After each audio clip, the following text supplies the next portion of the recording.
লক্ষ্মীজোলা গ্রাম পঞ্চায়েত প্রধানের বিরুদ্ধে উঠল সিন্ডিকেট রাজ চালানোর অভিযোগ। রাতের অন্ধকারে সরকারি মাটি ব্লকে বিক্রি। রঘুনাথগঞ্জ 2 নম্বর ব্লকের লক্ষ্মীজোলা গ্রাম পঞ্চায়েতের সরকারি ক্যানেলে চলছে রাতের অন্ধকারে অবৈধভাবে মাটি কাটার কাজ। আর এই অবৈধভাবে মাটি কাটার কাজের নেতৃত্ব দিচ্ছেন লক্ষ্মীজোলা গ্রাম পঞ্চায়েত শাসক দলের প্রধান বলে অভিযোগ স্থানীয় মানুষদের। না নাসির প্রধানের উদ্যোগে করেছে। নাসির প্রধানকে সব এলাকার লোক বারণ করা সত্ত্বেও বারণ করেনি। আমি নিজে নাসির প্রধানকে ফোন করে বলেছি যে মাটি কাটছে, সব যে মাটি কাটু কেটে নিচ্ছে বন্ধ করেনি। আর সব কালাম মাস্টারের বেটা নাসির সব মাটি কাটালছে সবই। মানে কি সরকারি জায়গা মাটি কেটে নেবে, কেউ ব্যবসা করবে, সিন্ডিকেট চালাবে, এটা তোকে উচিত নয়। তোর বাড়ির জন্য প্রয়োজন হলে নিলে ঠিক আছে। আমার বাড়ির জন্য 50 গাড়ি মাটি কিনে নিয়েছি লোকের কাছ থেকে।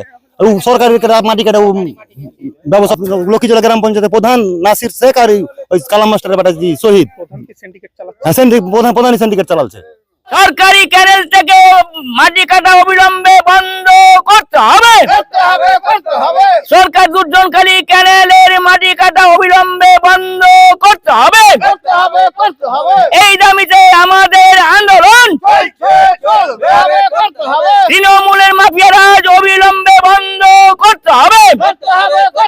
এর কোথায় যাচ্ছে এই মাটি, কাদের কাছেই বা চলছে ব্লকে বিক্রির কাজ, এ নিয়েও উঠেছে প্রশ্ন। স্থানীয় মানুষদের ক্ষোভ বিক্ষোভ অভিযোগ শাসক দলের প্রধানের ওপর। লক্ষ্মীজোলা গ্রাম পঞ্চায়েতে দিনের পর দিন বেড়েই চলেছে একের পর এক দুর্নীতি, আর দুর্নীতির অত্যাচারে অতিষ্ঠ গোটা পঞ্চায়েতবাসী, এমনটাই অভিযোগ। পঞ্চায়েতে তো দুর্নীতি মানে সীমাহীন দুর্নীতি লক্ষ্মীজোলা গ্রাম পঞ্চায়েতের। তারপরে এই কয়েকদিন থেকে আমাদের এই দুর্জনকালী ক্যানেলে রাতের বেলায় ব্যাপক হারে মাটি কাটছে। যা তৃণমূলের মানে মাফিয়া রাজের যা কাজ তা করছে, আর এই মাটিকে কেটে বিক্রি করছে। এর সাথে আমি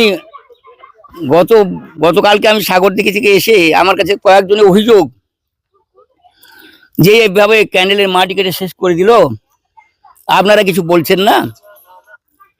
আমি তো জানি না, সেরকম শুনেছিলাম একটু। তো বলছে মাটি যা দেখুন না কি অবস্থা। আমি রাত্রে সাথে সাথে টেলিফোন করলাম প্রধান সাহেবকে, আমার লক্ষ্মীজোলা গ্রাম পঞ্চায়েতের প্রধানকে টেলিফোন করলাম। প্রধান বলছে আমি তো দাদা জানি না।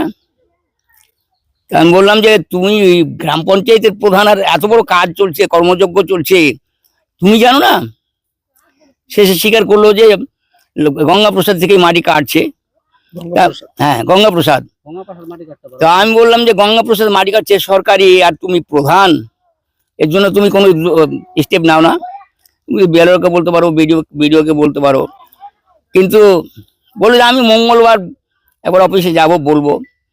কিন্তু এতে প্রধানের যদি কোনো ই না থাকে মাটি কাটতে পারে, এটা আমার বিশ্বাস। আর তার জন্য আপনাকে আমি এখানে করেছি যে একটু বিষয়টা দেখে। এখন ও মনে হচ্ছে তাই তো, যে এখানে এত বড় এত লক্ষ লক্ষ টাকার মাটি বিক্রি হচ্ছে, আর প্রধান জানবে না? এইটা তো দিন 10 বেশি হয়ে গেল। আর প্রতিদিন সন্ধ্যা যেমন দিন পার হয়ে যায়, রাতের বেলায় শুরু হয়ে যাচ্ছে, সারা রাত ধরে মাটি কাটছে অন্ধকারে। তো এইরকম অবস্থায় চলছে। তো আমরা চাইছি এই সরকারি সম্পদ এইভাবে যদি চলতে থাকে, তাহলে তৃণমূলের মাফিয়ারা যেই মানে সব শেষ করে দেবে। সরকারি সম্পদ একটাও থাকবে না, নাই তো। মানে গোটা রাজ্য জুড়ে তো একই হাল, আর এ থেকেই ওদের বেশি। এছাড়াও অভিযোগ উঠেছে রঘুনাথগঞ্জ 2 নম্বর ব্লক সমষ্টি উন্নয়ন আধিকারিক ও ভূমি সংস্কার আধিকারিকের ওপর। তাদের নাকের ডগা দিয়ে চলছে এমনই সরকারি ক্যানেলে অবৈধভাবে মাটি কাটার কাজ। মাটি কাটার কাজটা চলছে, তাতে এখানে পঞ্চায়েত প্রধান সহ কিছু সদস্য যুক্ত আছে, পঞ্চায়েত প্রধান মেম্বাররা যুক্ত আছে। তার আর বিএলও এরা তো আছে, এরা না হলে তো মাটি কাটার কাজ কোনো মতে সম্ভব নয়। তারপরে আপনার পুলিশ প্রশাসনেতে আছে, যুক্ত আছে। এলাকার মানুষের যা অভিযোগ আছে তাতে এরা দীর্ঘদিন থেকে মাটি কাটছে। এলাকার লোককে ওরা গুরুত্ব দেয় না বলতে পারে, যে মাটি কাটা বাধার ব্যাপারে বলতে গেলে এলাকার মানুষের গুরুত্ব দিচ্ছে না। তাই জন্য এলাকার মানুষও এসছে আমাদের সাথে, এবং মাটিটা কাটা আপনার রাত্রি 12টার পরে। মানে এলাকার মানুষ বিক্ষুব্ধ হয়ে আছে এই মাটি কাটার বিরুদ্ধে, কিন্তু আপনার মাটি, হ্যাঁ, তার ওই জন্য রাত্রি 12টার পর থেকে ওরা মাটি কাজটা শুরু করে। এবার কন্ট্রাক্ট নিয়ে এসে আপনার রাস্তার, সেটা কন্ট্রাক্টর কোথা থেকে মাটি নিয়ে আসবে না আসবে সেটা কন্ট্রাক্টর বুঝবে। প্রধানের দায়িত্ব মাটি দেওয়ার দায়িত্ব নাই। আমাদের সরকারি এই কেনাল কেটে মাটি দিতে হবে ওকে, এই দায়িত্ব প্রধানকে আমরা দিইনি, আমার এলাকার মানুষও দেয়নি। আমরা এই মাটি কেটে ওকে রাস্তার জন্য কাজ করে দিতে হবে। কন্ট্রাক্ট নিয়ে এসে সে কোথা থেকে মাটি এসে কন্ট্রাক্টর বুঝবে। এতে এতে সরাসরি প্রধান যুক্ত আছে। তারপরে আপনার আরো কয়েকজন আছে ওর সাথে, ও রাত্রে নাকি গার্ড দিয়ে মাটি কাটায়। তারপরে কিছু মাটি আপনার ওখানে স্টকে আছে ওপরে, ও মাটিটা আপনি দেখতে পারেন, ওখানেও কিছু মাটি স্টকে আছে। তবে এলাকার মানুষ খুবই ক্ষুব্ধ হয়ে আছে। আপনাকে বল, আমার নাম Jalaluddin Sheikh. Bureau report, N Bangla. করতে হবে, নইলে আমরা প্রশাসনিক ব্যবস্থা গ্রহণ করব। সোনার গহনার প্রতি নারীদের ভালোবাসা চিরন্তন, তাই তো জঙ্গিপুরবাসীর কথা ভেবে এবার জঙ্গিপুর দরবেশপাড়ায় নতুন রূপে নতুন সাজে গড়ে উঠল তওয়াক্কল গোল্ড। 100% গোল্ড জুয়েলারি গহনার নিশ্চয়তা আমাদের কাছে পাচ্ছেন ইয়াররিং, নোজ রিং, লকেট, হাতের রুলি, বালা, নেকলেস সহ গোল্ডের গহনার বিশাল সমাহার। আমাদের শোরুমে থাকছে সুদক্ষ প্রশিক্ষণপ্রাপ্ত কারিগর, যা 19 বছরের অভিজ্ঞতায় আপনার মনের মতো সোনার গহনা তৈরি করার একমাত্র নির্ভরযোগ্য প্রতিষ্ঠান তওয়াক্কল গোল্ড।